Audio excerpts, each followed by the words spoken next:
Magandang umaga po mga kabakbakan. Ito po ang pangalawang linggo ng ating guest co-host ay isang dean ng mga paaralan ng pag-aalaga ng manok. Siya po ay isa sa mga founders ng Philippine Cocking School na kasamahan ni na Dr. Bailon Linda at ni Paeng Araneta noong dekada 90. At eto ngayon katabi natin si Dr. JBT or Dr. Jesus Balbuena Trinidad. Naku, ang haba. Doc JBT. Good morning, Sir Joey, at sa mga kabarkada sa Sabong. Doc, eto ang ganda ng eskwelahan mo rito ah. Meron pa tayong dito, Rooster Clinic. Kinonceptualize to, eskwelahan, di ba, kalimitan sa tao, may eskwelahan, may ospital. So dito, Sabong School, at nandun din yung Rooster Clinic. So dito, live-in to ha, live-in. Actually, yung mga seminar dito, sabi nga overnight, karamihan, dahil ito ay nakapokus halos dun sa pointing procedures. Pero natatakel din naman yung mga diseases, husbandry practices during the breaks period o kaya yung paggabi kasi overnight nga pagdating na ng alas 9 hanggang alas 12, alauna, talagang doon namin dinidiskusyon. Pero Doc, alam mo, ang naiiba dito sa eskwelahan mo, puro scholar lang dito. Scholar in a sense na may mga programa yung different sponsors ng Sabong School. Kung anong programa nila, bumili ng produkto sa tindahan, sa poultry supply, at dalhin na lang dito. So, in effect, yung professional pico ay nanggagaling sa kumpanya at hindi doon sa mga sabungero. Doon sa mga sabungero, bumibili lang sila ng produkto. So, pagka bumili ako ng product A, yung A company will sponsor me to your school. Yes, depende doon sa mga programa ng kumpanyang kino-ordinatean ko as a sponsor. Pero, syempre, being a sponsor, i-discuss ko yung produkto nila, kung ano yung prinsipyo na napag-diskussan namin para maituro ng tama yung produkto. At ang isa pa, ang request ko rin sa kanila, pwede ko bang banggitin din yung counterpart sa market para meron din namang alternative. Minsan kasi, hindi rin makita yung produkto sa, di ba, sa iba-ibang lugar, lalo na kung yung estudyante medyo nasa Mindanao. Yes. So hindi ready available. So pumapayag naman sila. Doc, nabanggit mo yung pointing. Alam nyo, yung pointing na yan ang pinaka-importante palagay ko sa pag-aalaga ng manok. Kasi ang mga manok natin, halos pare-pareho. Mga sweater roundhead, mga sweater kelso, mga hats butcher roundheads, na pagalingan na lang ito ng pag-aalaga at pointing. Yun yung sinasabi nila. Kasi sabi ko nga, ang pagkapanalo sa sabong ay manok pa rin. Yung pointing, mai-enhance mo rin lang yung abilidad ng manok kung tama yung prinsipyo ng pagpo-point ng ating manok panabong. Pero masisira mo rin yung abilidad ng manok kung mali yung prinsipyo ng pointing. Hindi, kung mo nag-champion, yun yung gamit niya, tutularin mo. Kung tumama, kung iba yung prinsipyo, hindi mo nalalaman, ginamit mo, baka masira. So, teka muna, importante sa lahat, ano ba yung pointing? Paano bang maibibigay mo sa amin in this so short a time, basic ideas about pointing? Unang-una, ano po yung definition ng pointing? Sa definition po ng Sabong School, ang pointing ay yung peak temperature ng isang manok panabong na siya ay laban na laban sa kapwa manok. Para mas madali po nating maintindihan, isa po sa mga seminars na nakondak ko ay may nagtanong po na, Dok, bakit ang B12 ay lagi nating ibinibigay 1 day before the fight? Ay yan ay vitamins. Ano ang magagawa ng vitamins sa manok panabong na 1 day before the fight? O ano magagawa ng vitamins sa pointing na magpapalakas ba yan? Kung vitamins per se po ay talagang a day before, hindi po mabibuild up yung lakas niyan. Pero meron pong tinatawag na reaksyon ng manok, yung pyrogenic reaction na ang manok po ay hindi nagpapawis.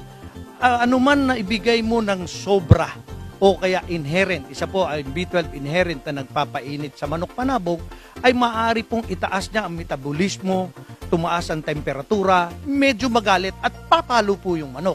Ito po yung ginagawa ng B12. Pero pag napasobra, baka naman Masama rin. Yes. Oo. Kasi nga, alam mo, minsan may nagtanong sa akin, paano mo gagawin yung head knocking syndrome? Kasi nga, ang manok na pointed, kadalasan nag-head knocking eh. Ano ba yung head knocking na yan, Doc? Yung head knocking kasi is brought about by the mild dehydration. Tuyo na yung manok. Kasi ang balanse ng manok ay nandun sa tenga. Parang tao rin. Yes. Na pag bumaba yung fluids doon sa tenga, medyo hinahanap niya yung yung balanse niya, kaya nag-head knock. But delikado yun, di ba? Ang tenga, pag hindi balanse, magkakaroon ka vertigo. Yes. Ngayon, dapat yan ay mild na tolerable sa kanya na ma-maintain mo yung level na, sabi nga, saktong-sakto para yan ay pointed o talagang dehydrated ang metabolismo. Pero pag biglang, sabi nga na sobra, ay mau-off yan. Parang yung head knock, ang sinasabi ng manok, ayako na yan lumaban, boss, ayako na. Napakahirap pala niyang pointing na yan.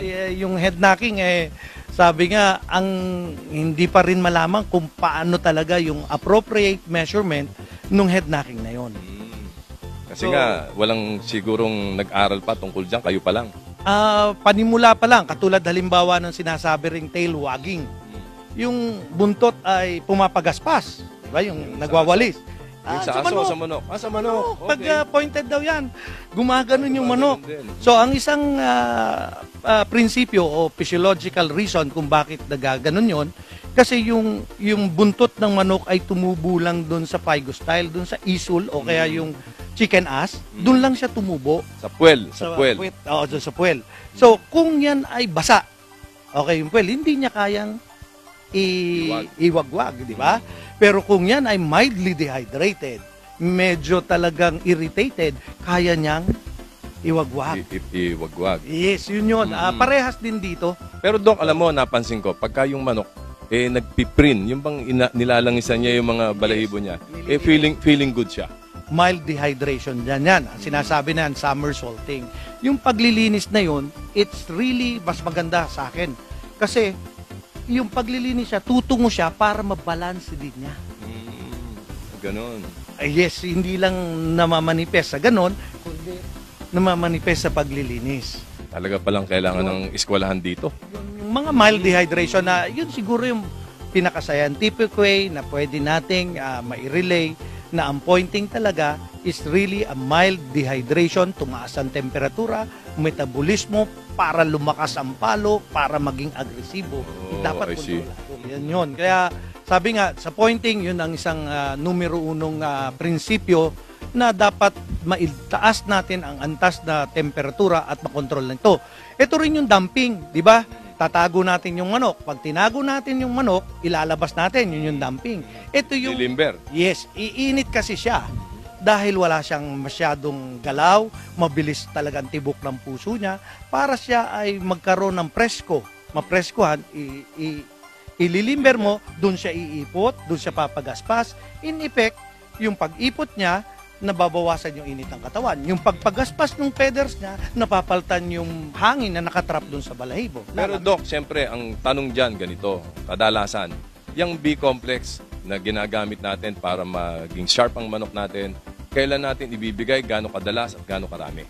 Usually, ang B-complex na pagbibigay, standard procedure na dahil ang mga B-complex naman ay kalimitang nasa grains or carbohydrates na grains. So, minsan kasi, halos wala na rin B-complex dahil nga sa mabilis na pamamaraan ng pagpapalaki.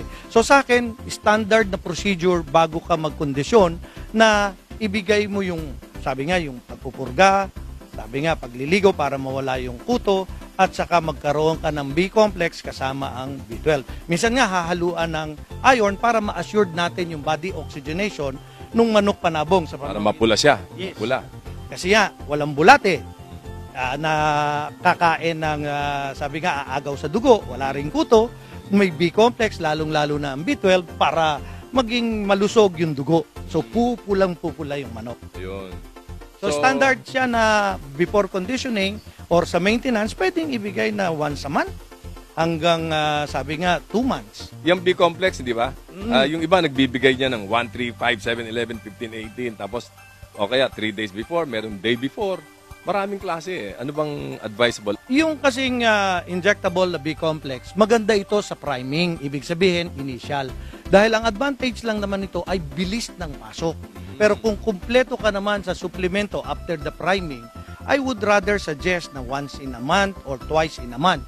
Kung ikaw ay nasa higher altitude, kulang ang oxygen level doon, maaaring twice in a month. Pero kung nasa lower altitude ka, tapos napakainit, pwede mo siyang bigyan ng 2 beses din. Kasi Siyempre, sabi nga, mainit, mawawala yung B-complex dahil sa paghalal, stress. So, depende yan. Pero sa akin, priming ang injectable dun sa suplemento.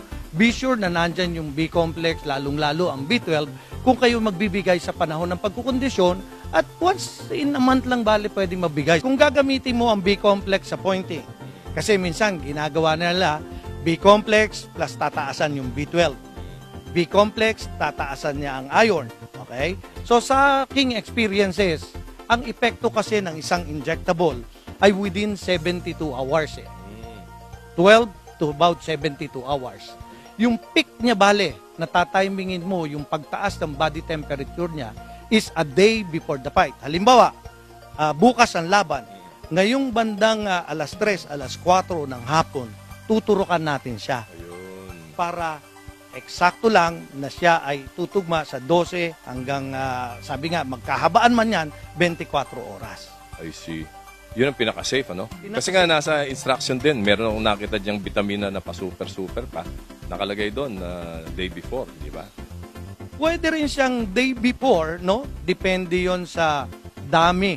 Kung yan ba ay, sabi nga, 1,000 microgram, 500 Yan. microgram. Mga 1,000 pangkaraniwan ng uso ngayon. So, 0.5, 0.3. So, depende nga din bali sa carrier nung gamot.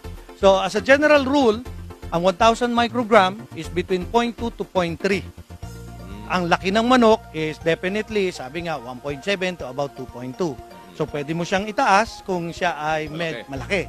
Kung malamig, pwede ka rin magdagdag dahil pabibilisin yung metabolismo ng manok. Oo nga. Kasi nga, minsan nasubukan ko, every other day, sinaksakan ko. Aba, yung manok talagang mag-iinit. Sobrang init ng ulo. Mga manok ko abang. Nakko, nagpulot ng ano. Yes. Masama Masisira yon. Pag nakita mo yon o kaya nahipo mo yung muka, para talaga siyang sobrang lagnat. Sabi nga, yun ay, sabi ko nga, Overheated na. yes, overheated na yung manok panabong. Sa lagay, ginagamitan mo palang thermometer itong mga manok. Dati-dati namin, dun sa Philippine Cooking School, summer season, isang mainit na sabungan, tinesting namin yon, nanalong manok, hingal na hingal, nilagyan namin ng thermometro, di ba? At ang pinakamalaki naming nakuha is 41 degrees centigrade. Tumataas ng hanggang 41. Yes, pero... Sa atin yun, bubusan na natin ng yelo yun, di ba? Yes. So, sabi nga, baka mag-overheat yan, ay magsa-shut off lahat ang organ system ng manok panabong dahil dun sa overheat. Sobra din, masama Yes. rin. Doc, nako, very interesting yung pinag-uusapan natin. Pero maghahanap buhay muna kami. At sa aming muling pagbabalik, bakbaka na!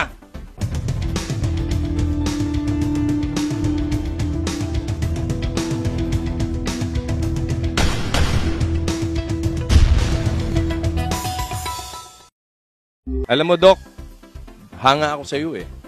Joey talaga. Kasi tingnan mo maraming akong kaibigan ng mga veterinaryo. Pero ikaw talaga hands-on, lumalabang ka. In fact, naging Stag Fighter of the Year kayo ni Boss na nung araw sa RGBA. At pati sa selection ng breeding, ikaw rin hands-on, di ba? Nagka-hands-on ako kasi ito naman, tinuro sa akin nung mga breeders na mga nakasama ko. So, dito, napaka-importante sa breeding yung tinatawag na selection. Pero dinidefine ko kasi yung selection eh. Sabi nga nila, yung selection, siyempre merong physical selection. Dapat walang abnormalities. Tapos pulang-pula ang muka, sabi pulang-pula yung mata. Okay, maganda feathering. Pero yung isa, balanse. Yun ang importante. Yung sa konformasyon, yung balanse siya. Hindi siya nakasubsob, hindi siya nakatuwad. Yun kasi ngayon yung aking naging batayan. Maraming breeders kasi na sabi nga aking naka-diskusyon na sabi nga balanse. Lagi kong tinatanong, sir, ano ba ang definisyon ng balanse? So sabi ko nga, meron sir kasing balanse, dapat kaya balance yan, 2 timbang dapat yan. So, unang-una, tama Sir Joey sinabi mo, sabi ko nga sa ating pananaw, na yung ulo at saka buntot. Kasi ang manok panabong, letter T. Ang ulo, buntot. Dahil isa paa yan nakabalanse yan, di ba? Hindi para sa tao, 2 paa. Ito, nakasentro dapat. Sentro. So, ang sumunod na balanse, haba ng katawan, siguro doon sa hita. Haba ng hita, doon sa siyang. So, andito yung, sabi nga, out of that experiences, nandun yung sinasabing balanse. Ngayon, tungkol naman dun sa bloodline. sabi nga, wala namang puro, ang tawag ko nga, solido or strain. Kasi naman ito ay mixture ng different lines. Kalimitan niya, pangalan ng breeder, pangalan ng lugar, o talagang, sabi nga lang, nakatuwaan lang na pangalanan yun. So, ang sa akin, pinaklasify ko rin ang manok. Unang-una kasi sa buto. Kasi lahat ng hayop meron sinasabing heavy bone at merong light bone. So, isa yan.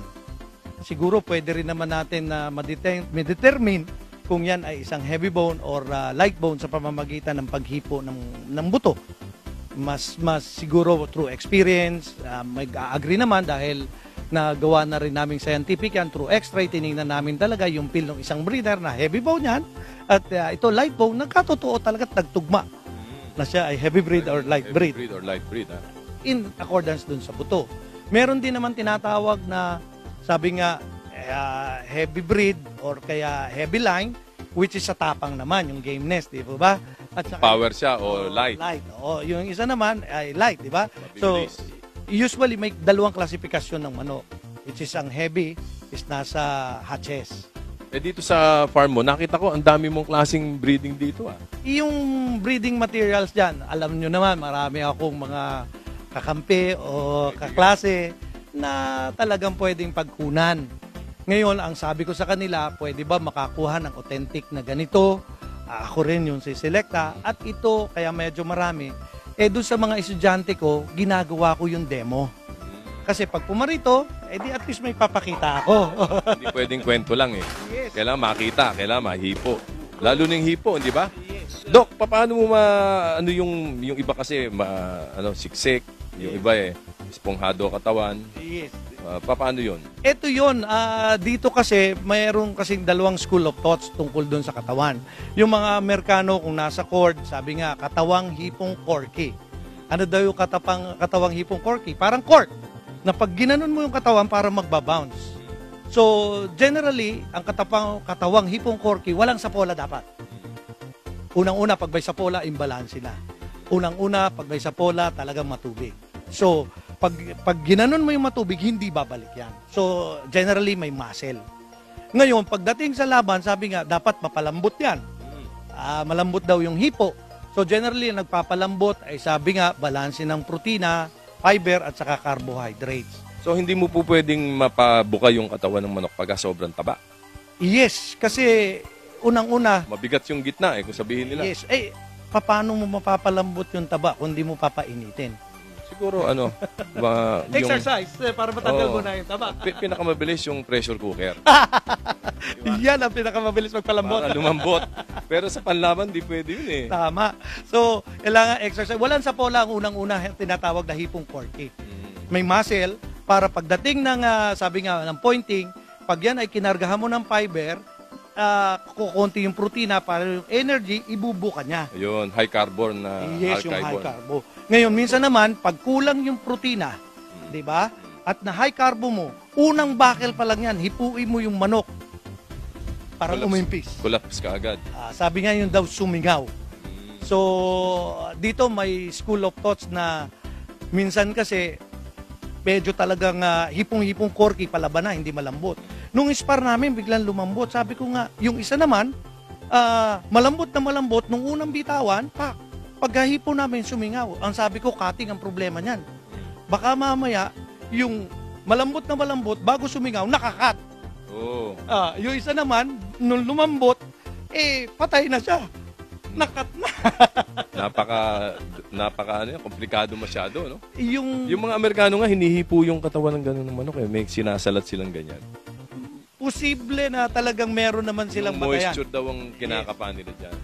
Yung kasi yung lambot is, sabi nga, kombinasyon din ng tinatawag nilang moisture dun sa muscle. Na which is, babalik tayo. Pero okay, yan, alam na natin yung klasifikasyon. Paano ko ngayon ma-attain yun?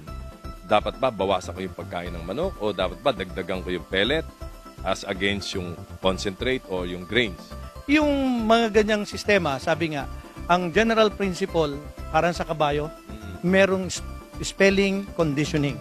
Ano yung spelling? Wrong spelling, talo. Sabi nga na, correct spelling, hindi. Kasi ito sa una, sa kabayo, you feed a high protein and then you spelled out the protein by adding the grains. Ayun. So, spelled out. Kaya spelling. Ganon din sa manok panabong. Pag palapit ang laban, you spelled out the pellets, which is generally nandun yung protein, dadamihan mo yung grains para nandun yung carbohydrate. Pero hindi ba, in the process, bababa yung protein content ng pagkain? So, Yes. kung minsan, di ba, sumasama palo ng manok pagka masyadong mababa na protina. Yes. Ganito yon. Pag masyadong bumaba, ang indikasyon ay wala ng puti sa ipot. Dahil metabolismo ng protina, yung ammonia, which is Yung ammonia, puti. yung puti. So, ito na yung mga role ng wheat germ, ng mga high protein na kahit kukunti lang, maitataas mo ang Yun. protina. At saka yung skim milk siguro. Yes, yan yung isang purpose talaga na pwedeng makapagpataas ng protina, even binabawasan mo. Pero, sabi ko nga, mas maganda at napatunayan sa anumang sports towards the fight, dapat carbo loading at ang ibigay para nga mas mataas yung energy. Pag malapit na laban. Pag malapit na ang laban. Mga 3 days to 5 days before the fight. Ayan. Ako, Doc, ang dami naming natutunan dito. Pero tama na, baka wala na pumasok sa eskwelahan mo. Di ba? So, kami nagpapasalamat, Doc, sa pagpapaunlak mo for being our co-host for 2 weeks. So, thank you very much. Ayan po, mga kabakbakan, ang ating guest co-host na napakagaling, very scientific ang approach, breeder par excellence, at lumalaban po si Dr. JBT or Jose Jesus Balbuena Trinidad. Bakbakan na!